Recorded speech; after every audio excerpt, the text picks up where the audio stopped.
এইভাবে সিন্ডিকেট করে তো তেলের দামও বাড়াইছে। তো আওয়ামী লীগ থাকতে বললেও এই সমস্যাটা আসিল, কিন্তু কম আসিল। সংকটের পরে আবার তেলের দাম বাড়াইলো, বাড়ানোর পরে এখন তেলের সংকট নাই। 50-100 টাকার গ্যাস পাই, কিন্তু একদিন সারাদিন চালাইতে পারি না, 2-3 বার সিরিয়াল দেওয়া লাগে। তারপরে মালিকেরা জমা কম নেয় না, হ্যাঁ, যদি একটু দেরি করে যায় জমা চায় ফুল। এই দুর্ভোগে আমরা অনেক কষ্টে আছি। 10 দিনের মতো আর কি বেশি সমস্যা, কিন্তু আওয়ামী লীগ থাকতে বললেও এই সমস্যাটা আসিল, কিন্তু কম আসিল, কিন্তু এখন বেশি। মাননীয় প্রধানমন্ত্রী তারেক জিয়া মনে হয় দেখতেছে না, একটা গাড়ি হাফবেলা গাড়ি নেই, 950 টাকা জমা পড়ে। এখন 4 ঘন্টা 5 ঘন্টা লাগে গ্যাস নিতে। এখন যদি গ্যাস নিয়ে গাড়ি নিয়ে বের হই, আমাদের জমার টাকা মেকাবয় না। পরবর্তী যদি আবার গ্যাস পাম্পে ঢুকি, লাইটে যে ড্রাইভারটা বের হবো ওনারে গ্যাস দিতে পারি না। আজকে বিগত প্রায় 10-12 দিন ধরে এরকম ভুগতাছি। প্রত্যেকটা 10টা পাম্পের ভিতরে দেখা গেলো 8টা পাম্পই বন্ধ।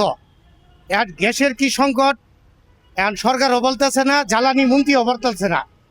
এখন আমরা কোনটা পাবো, গ্যাস পাম্পের সিন্ডিকেট না সরকারের সিন্ডিকেট? এইভাবে সিন্ডিকেট করে তো তেলের দামও বাড়াইছে। 3-4 ঘন্টা সিরিয়াল দিয়ে গ্যাস নই, নেওয়ার পরে দেখা যায় যে 2-3 ঘন্টা চালাইলে আবার গ্যাস শেষ, গ্যাসে প্রেশার নাই, তাহলে আবার ফের গ্যাসে সিরিয়াল দেওয়ার লাগে। তা না হইলে হারে জমা ওঠে না, তাহলে আমার পেট চলে কেমনে, জমাই তো ওঠে না। সংকটের পরে আবার তেলের দাম বাড়াইলো, বাড়ানোর পরে এখন তেলের সংকট নাই। এখন আমগরে কি এই পরিস্থিতি হয় নাকি সেটা তো বুঝতেছি না। আমি চাই সরকার প্রধান যারা আছে, দায়িত্ব দেশের দায়িত্বে যারা আছে, তারা অতি দ্রুত এই গ্যাস সংকট যেন সমাধান করে। এবং এটা খনিজ সম্পদ, কারো দোষ দিয়ে লাভ নাই।